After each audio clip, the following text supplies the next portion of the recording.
খিচুড়ি তো আপনারা অনেকভাবে রান্না করেছেন, এই শীতে একবার এইভাবে বানিয়ে দেখুন। তো সর্বপ্রথম আমি কেটে নিয়েছি বিনস, গাজর, সোয়াবিন, বরবটি, ফুলকপি এবং আলু। তারপরে আমি চাল এবং ডালটাকে সিদ্ধ করতে আগে থেকেই বসিয়ে দিয়েছি। আমি এখানে ইউজ করেছি গোবিন্দভোগ চাল।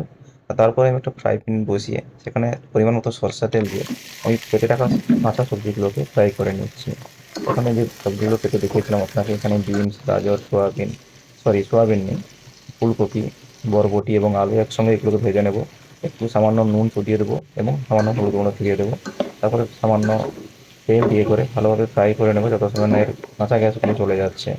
তো দেখুন কত সুন্দর ভাজা হয়ে গেছে। এখন প্রায় ভাজা হয়ে গেছে এবং সব সিদ্ধ হয়ে গেছে। এগুলোকে আমি থালায় তুলে নিয়েছি। থালায় তুলে নেওয়ার পর আমি সেম ফ্রাই প্যানটা কড়াই বসে থাকবে, যদি পরিমাণ মতো তেল না থাকে একটু তেল দিয়ে দিন। তারপর এখানে জিরা এবং দু তিনটে এলাচ দিয়ে দিন। এগুলো এটা ভাজা হয়ে গেলে আপনি একটা টমেটো পেস্ট করে রাখুন প্রথম থেকে। সেই টমেটো পেস্টটা যত সময় আপনি দিয়ে করে কষান, তত সময় না টমেটোমের কাঁচা গ্যাসটা চলে যাচ্ছে। টমেটোমের কাঁচা গ্যাসটা চলে যাওয়ার পর আপনি এখানে অ্যাড করে দিন সামান্য লঙ্কা গুঁড়া এবং সামান্য হলুদ গুঁড়া এবং পরিমাণ মতো লবণ। আমি যেহেতু আগে লবণ দিয়েছিলাম চালে এবং সবজি ভাজার সময়, সেজন্য আমি এখন আর লবণ ব্যবহার করলাম না। এখন দেখুন কত সুন্দর একটা কালার এসে গেছে হলুদ গুঁড়া লঙ্কা গুঁড়া পর পরে। এখন আমি ভাজিয়ে রাখা সবজিগুলো এখানে অ্যাড করে দেবো। এখানে ভেজে রাখা সবজিগুলো অ্যাড করে দেওয়ার পরে দেখুন সামান্য নাড়িয়ে নেবো। নাড়ানোর পরে দেখুন একটা কত সুন্দর কালার এসে গেছে এবং আমি ঢাকনা দিয়ে এটাকে একটু ভালো করে সিদ্ধ করে নিয়েছি এবং কষিয়েও নিয়েছি। এখন আমি আমার যে ভাত এবং ডাল দুটো, যে চাল এবং ডাল দুটো যে আমি আগে থেকেই বসিয়ে রেখেছিলাম, তো এটা হয়ে গেছে প্রায়।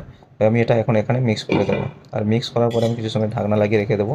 তত সময়ের মধ্যে আমি একটা কড়াইতে বা একটা চামচের মধ্যে ঘি গরম করে সেখানে আমি লঙ্কা, কিছু শুকনো লঙ্কা দিয়ে করে সেটাকে ভালো করে ভেজে নেবো। আর ভাজার পরে আমি সেই কড়াইয়ের ঢাকনাটা খুলে আমি এখানে এটা মিক্স করে দেবো। মিক্স করার পরে দেখুন এত কত সুন্দর কালার এসেছে এবং খেতেও সেই লোভনীয়।